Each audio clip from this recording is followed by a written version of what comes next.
welcome TCC members. We're here in our prep kitchen downstairs to celebrate Cinco de Mayo with you.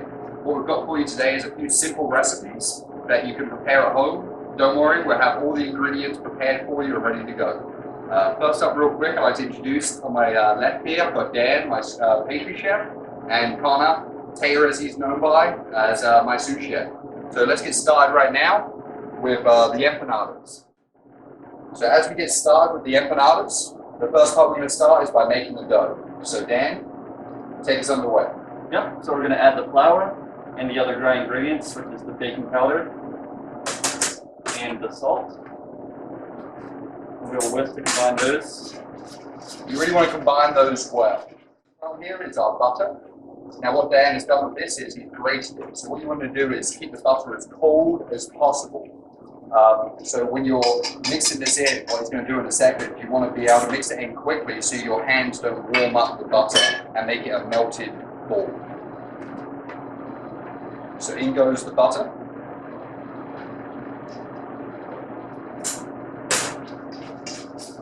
Just gently whisk that in. And you will have to use your fingers just to rub it in slightly. But what you want to do at this point is not overwork it. So making a small well in the middle, you pour your wet ingredients and you slowly mix that in, just like how you'd make pasta dough. So in go the eggs and the water.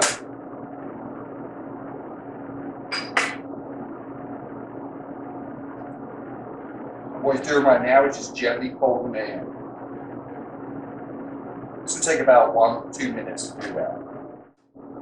He's going to pull it onto the top surface and gently knead it together. And actually in your kit, when you get this opportunity to take these home, this part will be done for you, so all you'll have to do at home is roll out the dough and cut out your circles. So after these work all this together, we're going to let this rest in the refrigerator for about an hour, just so everything sets up and gets nice and firm. So next up, we're going to start making the filling for these beef empanadas. So Tia's going to start with the veggies, which we've got some bell peppers right here and the onions. Start with a little bit of olive oil in your pan.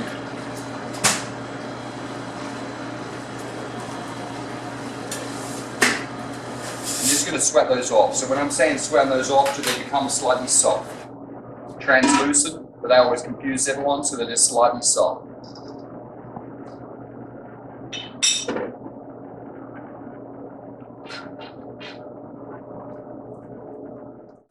While he's doing that, there's one part I'd like to just add real quick. I just want to say a quick thank you note to all our TCC members. I can't tell you how many calls and emails that we have had in support of your TCC team. Just want to let everybody know of this opportunity, that everyone is safe and well and happy and spending a great time with their families, and we can't wait to see you all again. You see, we start to stuff those veggies in about 2 or 3 minutes and they become very soft. So the next part you want to do is add your ground beef. And now we're going to continue to cook this until it just turns brown. So that's going to be about another 2 or 3 minutes or so.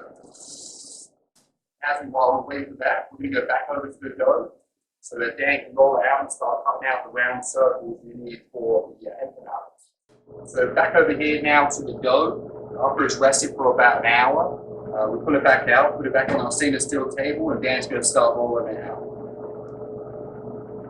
We're going to dust the table with a bit of flour on top and underneath.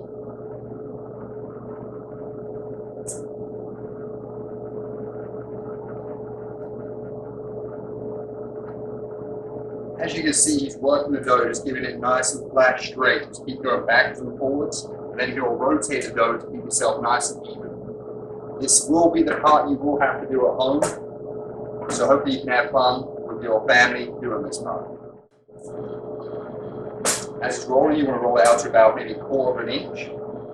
Very important to work quickly with this dough, so when we cut these out, we're going to refrigerate them again to keep them nice and firm, because when you put your filling in, be very tough if the dough becomes very warm and just falls apart in your hands. It's about a 5-inch ring cutter right now. It's going to be cutting out small circles in each part of the dough. And you can reuse the dough again, just rework it, roll it out again, because you'll have pieces that are left over. So go right ahead then.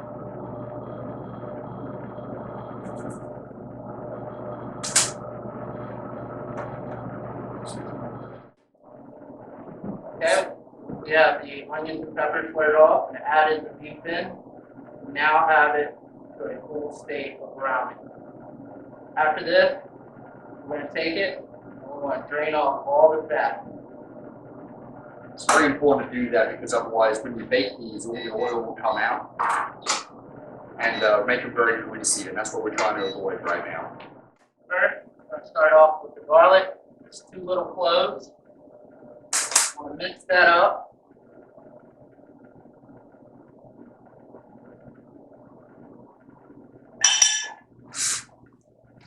That's the first part you want to sweat off. This is garlic will have a very strong flavor if you don't sweat it.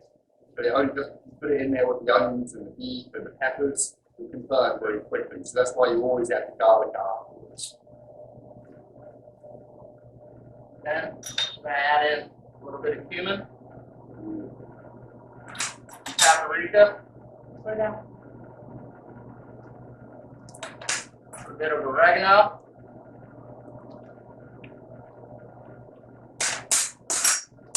the chili lime. We started using about a year ago this company called Spiceology. They have some of the freshest spices available, and you can order them at home also. You just have to go to their website, and I can give you the information also, but it's just Spiceology. Just Google that, and you'll find them. Work that around for a second just so it doesn't clump up. I'm going to go ahead and add some jalapenos.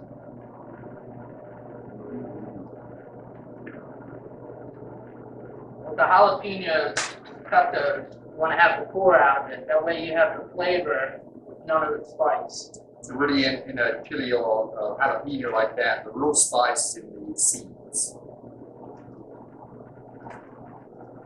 Go ahead and get some tomato paste in there. Tomato paste is really going to help bind all of this together.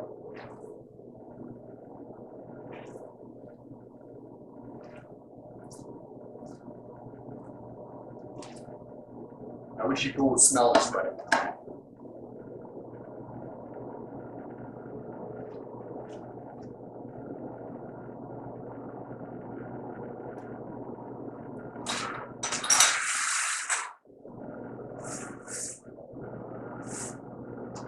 Now we're going to add our chopped tomatoes.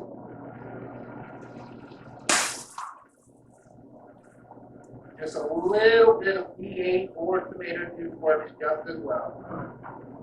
You see the stages where we're doing that. We add the spices just to toast them slightly to really get that flavor out of them, and then the liquid kind of components come afterwards. So now what we're going to do with this is just cook it on low for about 10 to 15 minutes, just to let all those flavors combine. Then we're going to refrigerate it and let it cool down before we stuff our empanadas. So once your dough has rested, it's nice and chilled now. Also that beef mixture, we cooked it for 10-15 minutes, then refrigerated it, and then now it's cooled completely down. We're going to start stuffing our empanadas. Now this is the tricky part, so Dan is going to work with us and make it as easy as possible.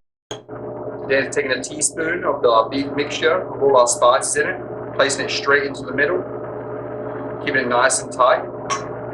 Like we did before, just take a little bit of the water and just brushing the top side of it. Now he's going to fold it over once he's added the cheese.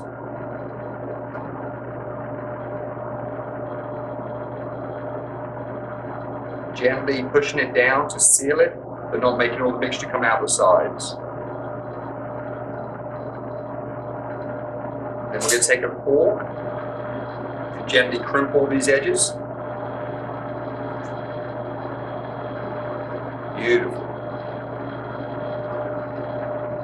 Do a little cross right in the middle of it then. Like I said before, just let the air come out of it rather than coming out the sides. Place it right onto your baking tray. Just brush it with a little bit of egg wash. So once this bakes with a little of the egg wash, it's going to give you a nice sheen to your dough. Now, while Dan's finishing off those empanadas, we're going to make a citrus yogurt. I'm going to start off adding just the yogurt.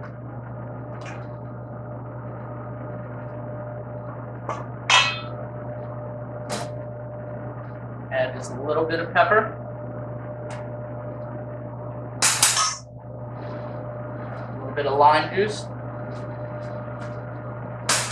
The zest from 2 limes.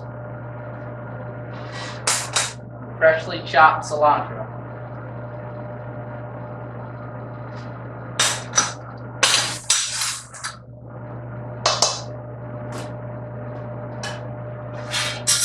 We have that all added together. We'll go ahead and whisk it. Whisk. Very simple. Once you have all the ingredients combined together, Good. Back over to Dan right now. So we're just finishing off egg washing the empanadas that he has stuffed. What we're going to do now is bake these for about 10 to 12 minutes, about 375, and just see how beautiful they look. Once these are baked, as you can see, beautifully golden brown. We've also got that citrus yogurt right here on the plate, still lime wedge, so we're just going to pop these on the plate.